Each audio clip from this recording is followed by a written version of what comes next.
إن الدين عند الله الإسلام.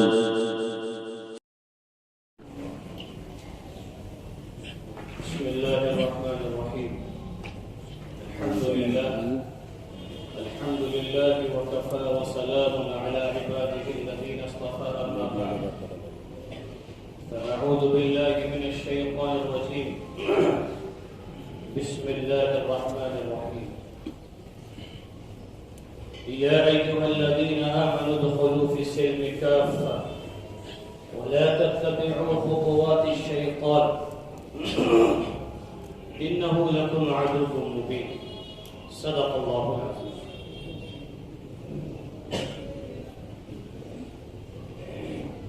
میرے بھائیوں محترم بزرگوں اور دوستوں،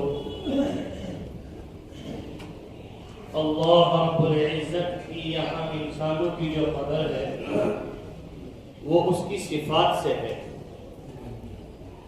اس کی کوالٹی سے ہے۔ اگر کسی انسان میں کوئی کوالٹی نہیں، کوئی صفت نہیں، تو اللہ تبارک و تعالیٰ کے یہاں اس کی کوئی قدر نہیں۔ اور صفت ایک ایسی چیز ہے،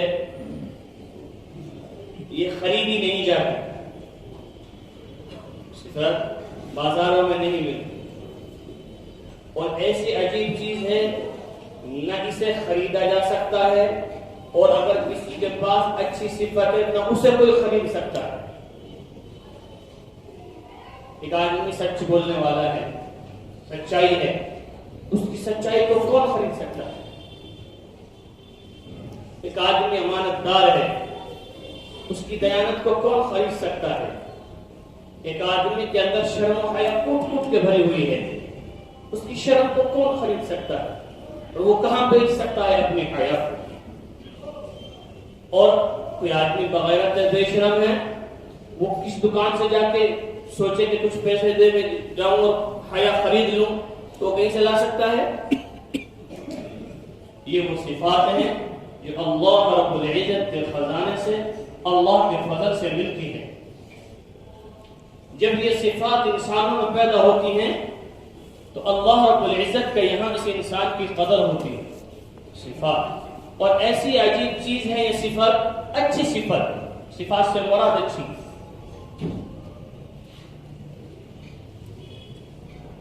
آپ کی زندگی میں آپ کے ساتھ ہیں، کہیں آپ چلے جائیں گے، کسی بھی ملک میں چلے جائیں آپ کے ساتھ ہے،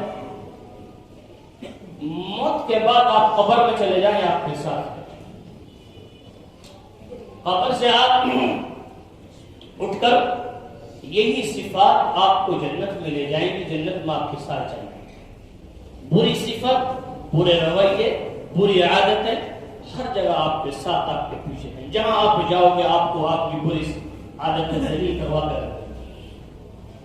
آپ کے جھوٹ، آپ کی گالی، آپ کی شراب، آپ کا زنا، آپ کا بیاہ و سود کا لینا، آپ کی جھوٹ، آپ بدتمیزی، آپ جہاں جاؤ گے ذلیل الفاظ۔ اور اگر آپ نے توبہ نہیں کری اور اچھی صفت کے ترتیب میں نہیں رہے تو یہ آپ کے ساتھ جائیں گی مرنے کے بعد قبر میں، اور جب تک آپ کا پیچھا نہیں چھوڑیں گی تب تک یہ آپ کو جہنم میں دھکا نہیں ہوگا۔ سمجھ میں آ رہی ہے بات؟ تو انشاءاللہ نیت کرو، بری عادتیں چھوڑنی ہیں اور اچھی عادتیں انشاءاللہ پیدا کرنی ہیں۔ بازار سے تو ملنی نہیں ہے، اپنے اوپر محنت کرنی ہے، اللہ اور اس کے رسول کے طریقے پر زندگی گزارنی ہے، تو اللہ تبارک و تعالیٰ اچھی عادتیں عطا فرماتے ہیں۔ اچھی عادتیں کہاں سے ملیں گی آپ کو؟ اچھی عادتیں وہاں سے ملیں گی۔ اچھا دیکھو، ہم سب ایمان والے تو ہیں، اللہ کا شکر ہے، الحمدللہ، لیکن پھر بھی ہمیں کتنی گندی عادت ہے؟ شراب بھی پی رہے ہیں، زنا بھی کر رہے ہیں، نماز بھی نہیں پڑھ رہے، ماں باپ پہ نافرمان بھی ہیں۔ تو ایمان اگر سینے میں ہے تو یہ بات تو نہیں ہونی چاہیے۔ کیا وجہ ہے؟ وجہ میرے دوستو یہ ہے کہ ایمان تو ہے لیکن بہت کمزور ہے۔ ایمان تو ہے لیکن بہت کمزور ہے اور بڑا ضعیف ہے۔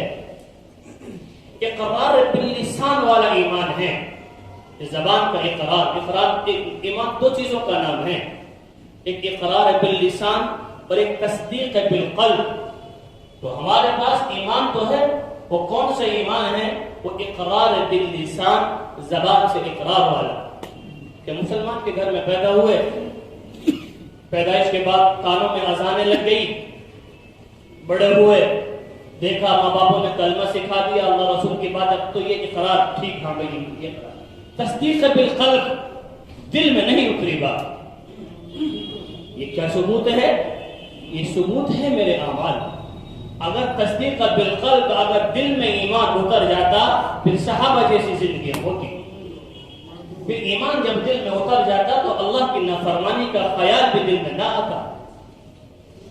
اللہ کی کہ ایک ایک اللہ کے نبی کی باتوں پر صحابہ کا جان دینا آسان تھا، لیکن آپ کی باتوں کو ٹھکرا دینا اور پر عمل نہ کرنا ان کے لیے بڑا مشکل تھا، بڑا مشکل تھا۔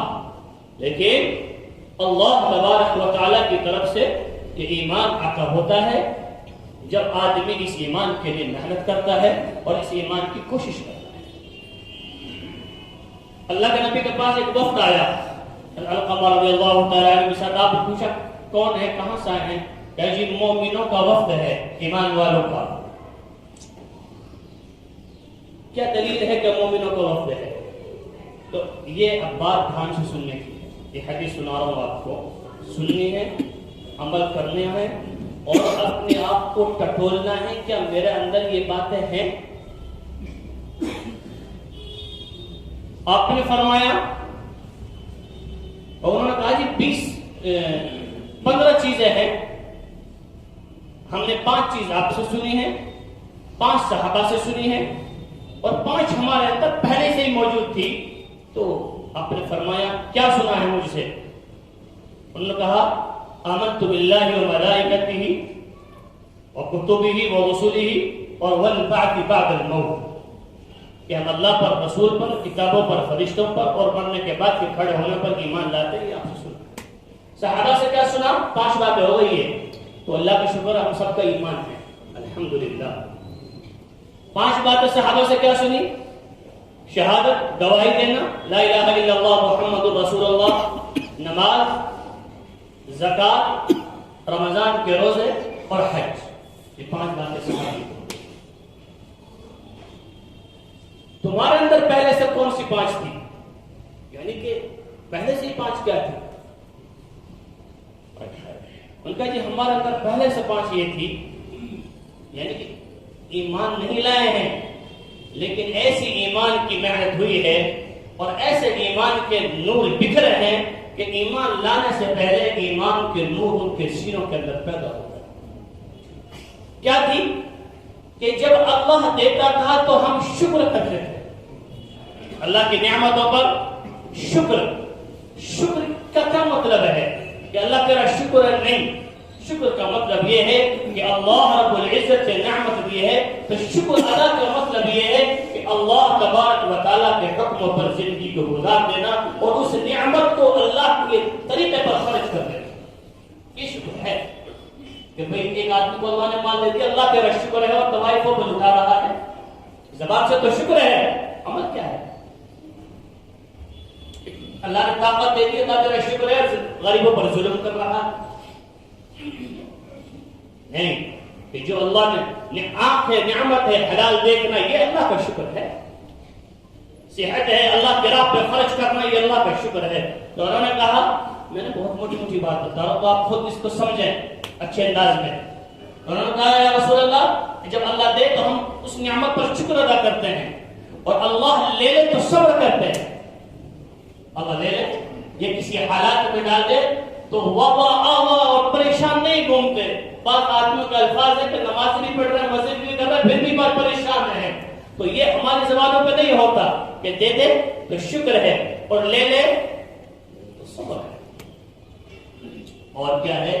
یا رسول اللہ رضا بالقضاء، جو اللہ تبارک و تعالیٰ نے مقدر میں لکھ دیا ہے اس پہ ہم راضی رہتے ہیں، اپنی تقدیر پر اللہ کے سامنے کوئی گلہ شکوہ نہیں کرتے۔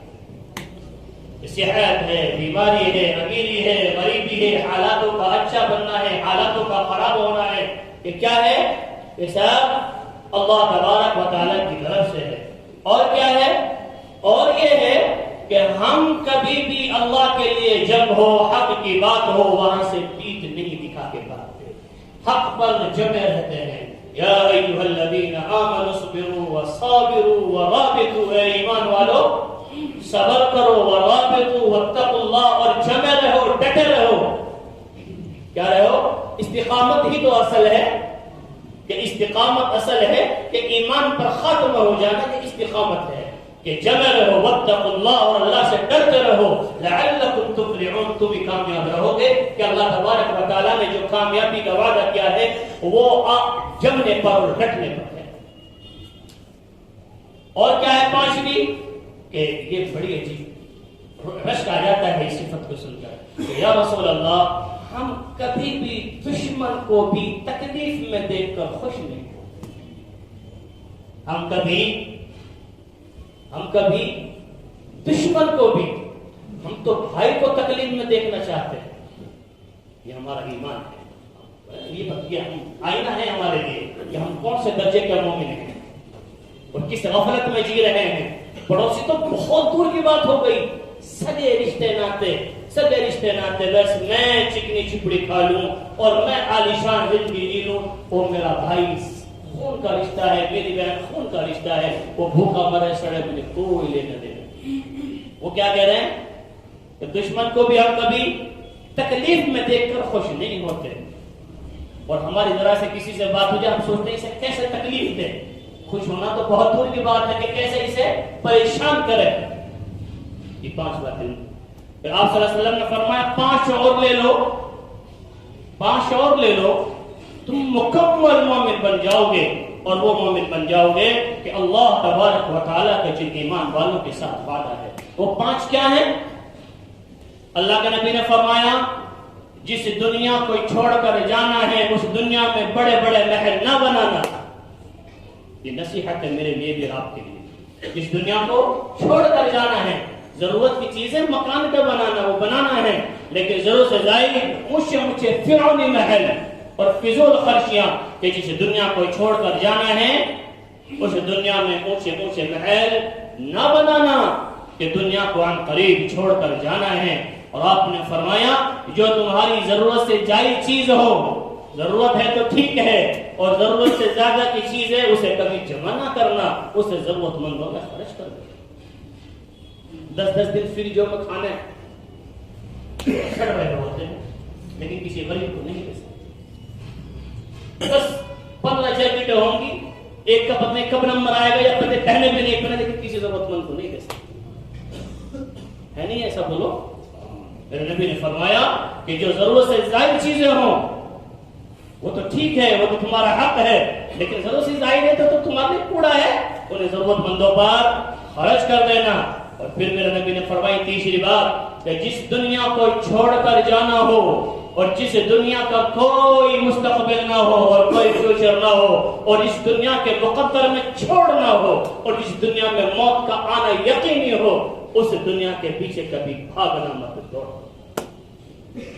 کہ جس دنیا کو چھوڑ کر جانا ہو اس دنیا کے پیچھے نہیں بھاگنا ہے، یہ اللہ کے نبی نے نصیحت فرمایا۔ اور آپ نے فرمایا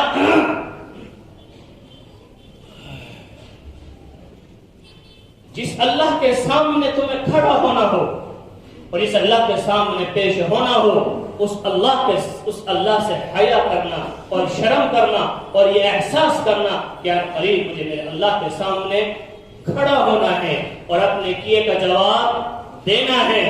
حلال زندگی گزار کر آیا ہوں تو اللہ خوش ہے اور شاباشی ہے، اور گڑبڑ زندگی گزار کر آیا ہوں تو اللہ ناراض ہے اور سزا ہے۔ کہ جس اللہ کے سامنے تمہیں پیش ہونا ہے اس اللہ کے سامنے پیش ہونے سے شرم کرنا، حیا کرنا۔ اور آپ نے فرمایا جس جنت میں جانے کا تمہارا جی چاہتا ہو، ممکن ہے میرے الفاظ آگے پیچھے ہو رہے ہو، مفہوم یہی ہے کہ جس جنت کا جانے کا تمہیں مزہ اور دل چاہ رہا ہو، اس جنت کی شوق رکھنا، اس جنت کی طلب کرنا، اس جنت کی رغبت کرنا۔ ایسا نہیں کہ جنت کی خواہش تو ہے، طلب اور رغبت یہ ہے کہ اللہ مجھے کیسے جنت دے دے، وہ کام میں کروں، وہ کام میں کروں۔ یہ نبی پاک صلی اللہ تعالی علیہ وسلم نے نصیحت فرمائی۔ اب ہم غور کر لیں، ہم غور کریں کہ ہم کس درجے کے مومن ہیں. ہم کس درجے کے مومن ہیں. مومن بھی ہیں, بے نمازی بھی ہیں, مومن بھی ہیں, دنیا کے پیچھے بھاگ رہے بھی ہیں, مومن بھی ہیں, دین کی بات بھی نہیں سن رہے. دین کی بات کرو تو ماتھوں پہ پر پڑ جاتے ہیں, اور ابھی کوئی ڈھولک لے کے گلے میں آ جائے 100 آدمی اکٹھا ہو جائیں گے, اور ابھی کہیں جوڑ کی اور دین کی دعوت دے دو 10 دفعہ آ جائے کوئی نہیں آتا. یہ ہمارا ایمان ہے, جس ایمان پر ہم مطمئن ہیں. اس ایمان پر ہم مطمئن ہیں کہ جو وہ ایمان اس درجے کے ہیں. اور صحابہ کرام رضی اللہ عنہم اجمعین کو لقب کیوں ملا رضی اللہ عنہم وارضا؟ کیوں ملا؟ واقعہ سناتا ہوں, ممکن ہے سنا ہو. ایک صحابی کے گھر میں منافق کا گھر برابر میں مکان ہے. اس منافق کے گھر میں کھجوروں کا درخت ہے, اور وہ کھجوروں کی ٹہنی اس صحابی کے گھر میں جھک رہی ہے, اور ٹہنی میں سے کھجور گرتے ہیں اور صحابی کے بچے اٹھا کے کھا لیتے ہیں, اور وہ منافق آتا ہے اور ان کے حلق میں سے نکال لیتا ہے. یہ صحابی آئے اللہ کے نبی کے پاس, یا رسول اللہ انہیں کہیں سختی نہ کریں, بچے ہیں, درخت میں سے پھل تو پرندے بھی کھا جاتے ہیں, گر جاتے ہیں, پھل کے کھا جاتے ہیں بچے, تو حلق میں سے کھینچ لیتا ہے. آپ نے اس کو بلایا, کہا بھائی سختی نہ کر اور یہ کھجور کا درخت بیچ دے. اس نے کہا یا رسول اللہ یہ کھجور کا درخت مجھے بڑا عزیز ہے, میں اسے بیچ نہیں سکتا. یہ کوئی میری کل کائنات. منافق تھا, ایمان والا ہوتا تو اللہ کے نبی کے اشارے پہ جان دے دیتا.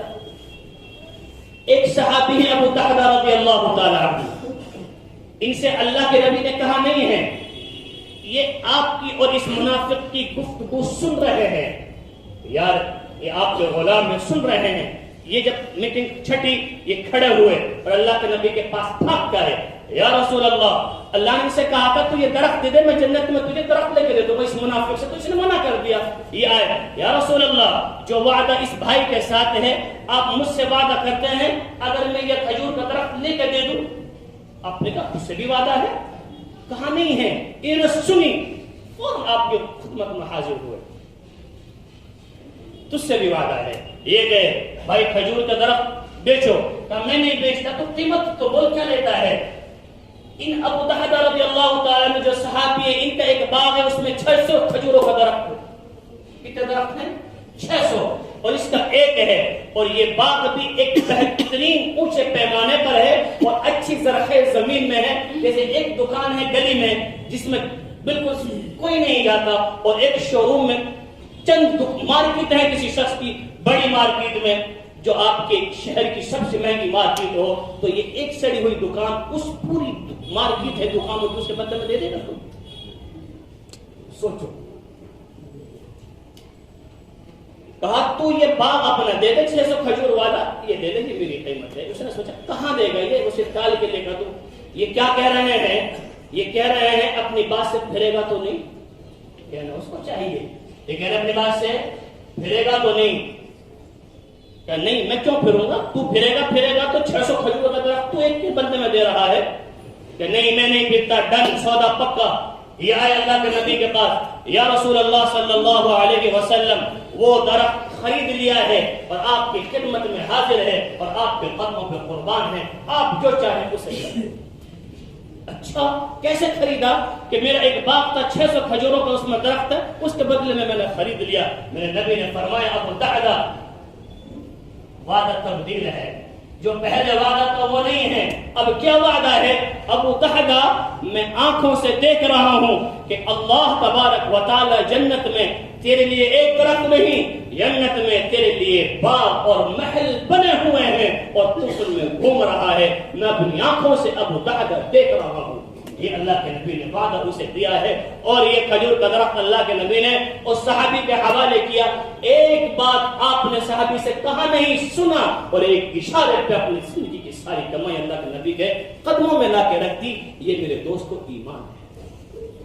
ہم 10 حدیثیں روز سنتے ہیں اور 10 باتیں روز سنتے ہیں. آپ ایمانداری سے بتاؤ کون سی بات ہے جس پر میں نے آج تک یہ عمل کیا ہو کہ مر جانا ہے لیکن اللہ کے نبی کی اس بات پر عمل کر کے دکھانا ہے؟ کوئی ایسی بات ہے؟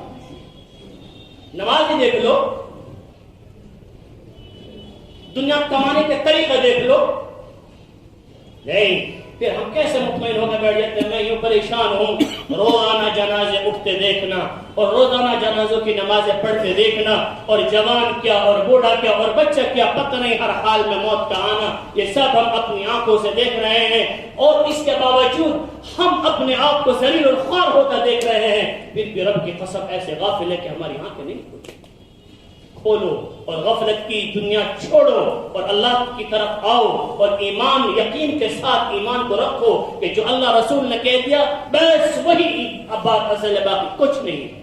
اندھا بن کے اللہ رسول کی باتوں پہ عمل کرو، یہ ایمان ہے کہ ہمارا ایمان کمزور ہے، یقین کمزور ہے، ہمیں پیسے سے ہوتا ہوا نظر آ رہا ہے، نماز سے ہوتا ہوا نظر نہیں آ رہا، نہیں، یہ کمزور ایمان کی علامت ہے۔ اگر یقین کمزور ہوتا، رب کی قسم میں دنیا سے محبت ہی نہ کرتا، میں اللہ اور اس کے رسول کے لیے قربانی کر دیتا۔ تو یقین کو مضبوط بناؤ، یقین مضبوط ہوگا اہل ایمان کی صحبت سے، یقین مضبوط ہوگا دین کی بات سننے سے، یقین مضبوط ہوگا ایمان کی محنت کرنے سے، یقین مضبوط ہوگا اللہ کی قدرتوں کو سننے سے اور سنانے سے، یقین مضبوط ہوگا مسجدوں میں زیادہ وقت لگانے سے، اور یقین مضبوط ہوگا قرآن کو ترجمہ اور تفسیر کے ساتھ سننے سے یا پڑھنے سے۔ اللہ رب العزت ہم سب کو عمل کرنے کی توفیق نصیب فرمائے اور اللہ غفلت بھری زندگی سے ہم سب کی حفاظت فرمائے۔ وآخر دعوانا الحمد للہ رب العالمین۔